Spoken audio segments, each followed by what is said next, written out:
श्रीपाद राजम शरणम प्रपद्ये. अध्याय 43. श्री अनघालक्ष्मी वर्णन. श्रीपादांची वैष्णवी माया. श्री भास्कर पंडितांनी रात्रीच्या वेळी आपली आराधना वगैरे संपवून बोलण्यास सुरुवात केली. ते म्हणाले, अहो महोदय, विद्योपासना ही सर्वश्रेष्ठ आहे. विद्योपासनेला वयाचं बंधन नसतं. श्रीपाद श्रीवल्लभ वास्तविक पाहता महासरस्वती, महालक्ष्मी, महाकाली स्वरूप आहेत. या वक्तव्यावर मी म्हणालो, श्रीपाद प्रभू श्री पद्मावती व्यंकटेश्वर स्वरूप आहेत असं आपण पूर्वी सांगितलं होतं. आता या त्रिमाता सुद्धा तेच आहेत असं म्हणता. तसंच त्यांना अनघालक्ष्मी समवेत अनघदेव असं सुद्धा म्हटलं जातं. मला याचा बोध होत नाही. तेव्हा सर्व काही विस्तारपूर्वक सांगा. श्रीपाद प्रभूंचं विराट स्वरूप. तेव्हा ते महापंडित म्हणाले, बंधूनो, परमात्मा सर्व जीवराशीमध्ये विद्यमान आहे असं शास्त्राचं वचन आहे. पिपिलिकेपासून ब्रह्मापर्यंत तो सर्वात व्यापून आहे. श्रीपाद प्रभूंच्या अवतारात ते पिपिलिका स्वरूपात आणि ब्रह्मरूपात दोन्हीमध्ये आहेत. म्हणून सर्व सृष्टीत सृष्टी रूपानं ते उभे आहेत. ते संपूर्ण जीवन राशीतील चैतन्यात तादात्म्य स्थितीशी एकरूप होऊन असतात. हीच त्यांची विशेषता आहे. ते सर्व राशीत जीवराशी रूपानं राहून सुद्धा कोणत्याही जीवात त्यांचा स्पर्श जाणवत नाही. हीच त्यांची वैष्णवी माया आहे. सृष्टीची मर्यादा, परिमितता या संबंधी काही नियम मानण्यात येतात. श्रीपाद प्रभूंचे महासरस्वती, महालक्ष्मी, महाकाली रूपात असणं म्हणजे त्या चैतन्य रूपात ते व्यक्त होतात. ते चैतन्य रूप ते स्वतःच असतात. ज्या रूपाची अभिव्यक्ती होते त्या रूपात ते आपल्या योगमायेनं निरंतर तादात्म्य स्थितीत असतात. ते जेव्हा महासरस्वतीचं चैतन्य घेऊन तादात्म्य स्थितीत असतात तेव्हा चतुर्मुखी ब्रह्मस्वरूपाशी तादात्म्य पावतात. महासरस्वती असो अथवा हिरण्यगर्भ रूपानं असो, ते स्पर्श बंधनात असतात. याचप्रमाणे एकच आत्मा 4-5 पुरुष रूपात सुद्धा आविर्भूत असू शकतो. या आत्म्याची शक्ती स्त्री रूपानं एकाच वेळी 4-5 रूपात सुद्धा आविर्भूत होऊ शकते. तसंच पुरुष रूपाला स्त्री सुद्धा सगुण साकार रूप घेऊन विधी निर्णयानुसार निश्चित केलेल्या मर्यादेचं कटाक्षानं पालन करते. याप्रमाणे श्रीपाद प्रभू अनघालक्ष्मी समवेत अनघदेवहून वास्तव्य करतात. ते त्यांचं अर्धनारीश्वर रूप आहे. सध्या ते श्रीपाद श्रीवल्लभ रूपानं यतीश्वराच्या रूपात आहेत. सगुण साकार रूपातील मर्यादा, परिमितता ते न चुकता पाळतात. ही धर्माची सूक्ष्मता आहे. धर्म वेगळा आणि धर्म सूक्ष्मता वेगळी असते. श्रीपाद प्रभूंनी दिव्य अनुभवांचा विशेष वर्षाव करण्यासाठी सृष्टीरूप धारण केला आहे. सृष्टीत असलेल्या तादात्म्य स्थितीमुळे मानवाला त्वरित गती मिळू शकते. हे त्याचं तात्पर्य आहे. श्रीपाद प्रभू जप, ध्यान, तपस्या करीत आणि त्याचं फल स्वतः न घेता सृष्टीला देत. भक्तांची आधी व्याधीतून सुटका करण्यासाठी ते आपलं तपोफळ वाहून त्यांची कर्मबंधनातून सुटका करतात. जगन्नाथ आपल्या 4 शक्ती महासरस्वती, महालक्ष्मी, महाकाली, राजराजेश्वरी या विश्वातील दैवाभिव्यक्तीसाठी, विश्व परिपालनासाठी आविर्भूत करतात. अंबिका देवीला 3 स्थिती असतात: अतीत स्थिती, विश्वस्थिती, शक्ती स्थिती.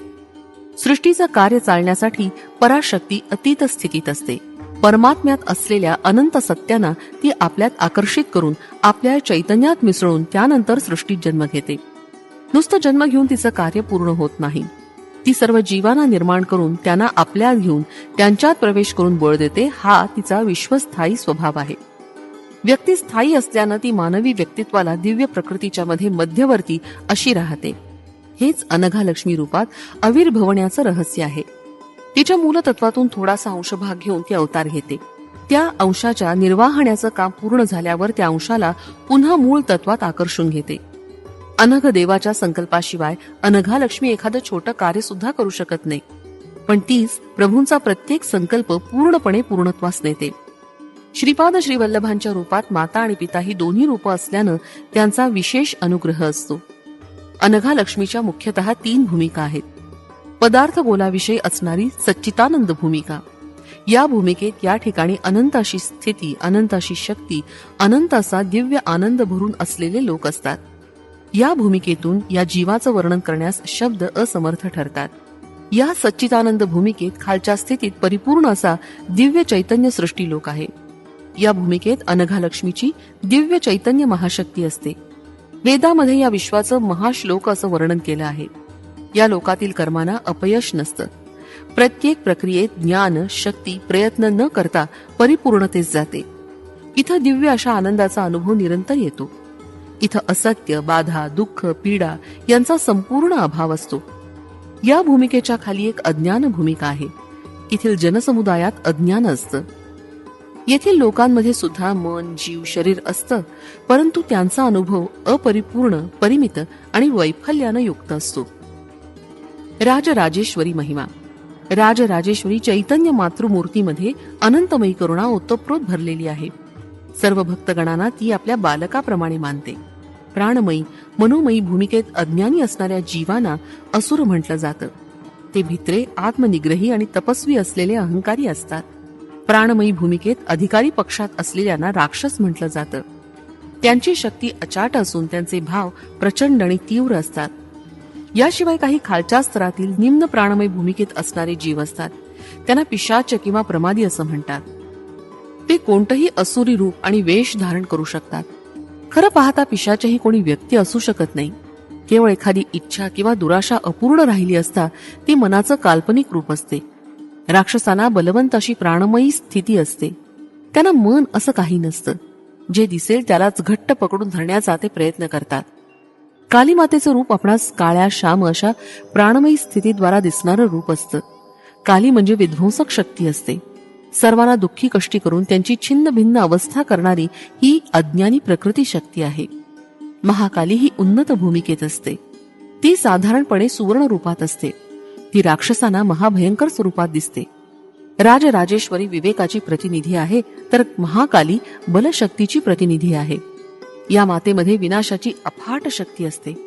ही शक्ती प्रकट झाल्यास विनाश आणि संघर्ष करूनच शांत होते. महाकाली ही काली मातेपेक्षा वेगळी देवता आहे. ज्यावेळी साधकाला आपल्या साधनेत विघ्न आल्याचं समजतं तेव्हा त्यानं आपल्या अंतरंगात असलेल्या महाकाली शक्तीला आव्हान करावं. असुरी, काली, श्यामा, महाकाली इत्यादींचं स्वरूप. काली, श्यामा या आद्य प्राणशक्ती होत. काली ही विध्वंसक शक्ती होय. महाकाली ही सुवर्णवर्ण आणि असुरांना महाभयंकरी अशी आहे. राजराजेश्वरी विवेकाची स्वामिनी, तर महाकाली बलाची स्वामिनी आहे. महालक्ष्मीचं सौंदर्य अप्रतिम असतं. विवेक आणि शक्ती संपूर्णपणे मिळवण्यासाठी सौंदर्य असणं आवश्यक आहे. हे नसल्यास आपल्या प्रयत्नांना पूर्णत्व येत नाही. परंतु काही काही ठिकाणी एखाद्या प्रकारची समतोल अवस्था असते. यावेळी आपणास ती परिपूर्ण वाटते. यापेक्षा थोड्या उन्नत अवस्थेत पोचल्यावर पुन्हा तिथं आपणास नवीन परिस्थिती अनुभवास येते. त्यांना अनुसरून नवीन समतोल स्थिती प्राप्त होते. ही अवस्था आपणास परिपूर्ण वाटते. या अवस्थेची महालक्ष्मी प्रतीक आहे. विवेकामध्ये परिपूर्णता येऊन बल आणि शक्तीमध्ये परिपूर्णता न आल्यास पूर्वसिद्धी अनुकूल नसते. याच कारणानं परिपूर्णता साधण्यासाठी विवेक, बल, सौंदर्य आणि परिपूर्णता या 4 गुणांची आवश्यकता असते. मनुष्याला गूढ असलेलं रहस्य म्हणजे दिव्य सामरस्य पूर्ण सौंदर्य. हे संपूर्ण विश्वाला व्यापून असणारा चिद्विलास आहे. केवळ महालक्ष्मीच्या अनुग्रहानं या विविधतेने नटलेल्या सृष्टीतील वस्तू, शक्ती आणि जीवजंतू एकात्मतेनं राहतात. या एकात्म स्थितीतच त्यांना आनंदाचा लाभ होतो. ती विविध प्रकारच्या वस्तू, शक्ती आणि जीव यांची लयबद्ध आणि रूपबद्ध वाढ करते. महालक्ष्मी परमप्रेम आणि परम आनंदाची आदी देवता आहे. त्याचप्रमाणे लक्ष्मी ही भौतिक वस्तूंच्या संचयाची प्रतीक आहे. महालक्ष्मी म्हणजे भौतिक वस्तू, जीवशक्ती यांना दिव्यानंदाच्या साम्राज्याकडे वळवून दिव्य जीवनाचा आनंद प्रदान करणारी महाशक्ती आहे. अनघा लक्ष्मीची शक्ती पूर्णतः प्राप्त करण्यासाठी विवेक, बल आणि सौंदर्य याबरोबरच कर्मामध्ये सुद्धा कौशल्य असावं लागतं. वेदामध्ये सरस्वती मातेची प्रशंसा आहे. दशविद्येमध्ये तिला मातंगी म्हणतात. तिची वैखरी वाणी असते. महासरस्वती निराळी असते. दिव्य नैपुण्य आणि आत्मचैतन्य कर्माचं महासरस्वती प्रतीक आहे. या महामातेच्या करुणेनं आणि कृपा प्रसादानं आपली इष्टकर्म पूर्णत्वास जातात. तिनं प्रसादिलेल्या दिव्य ज्ञानामुळे आपली कर्मसिद्धी होण्यासाठी उपयोग होतो. आत्मचैतन्याचा अन्वय कसा करायचा याचं ज्ञान होतं. अनेक शक्तींच्या सामरस्यानं आनंदाची प्राप्ती कशी होते हे कळतं. परिवर्तनता, परिपूर्णता यासारख्या अतिदुर्गम अशा विषयांबद्दल तसंच अतिसूक्ष्म विषयाबद्दलचं ज्ञान महासरस्वतीवर दृढ श्रद्धा ठेवल्यानं आपणास प्राप्त होऊ शकतं. हे श्रोत्यानो, आनंद हा परमेश्वराशी संबंधित विषय आहे.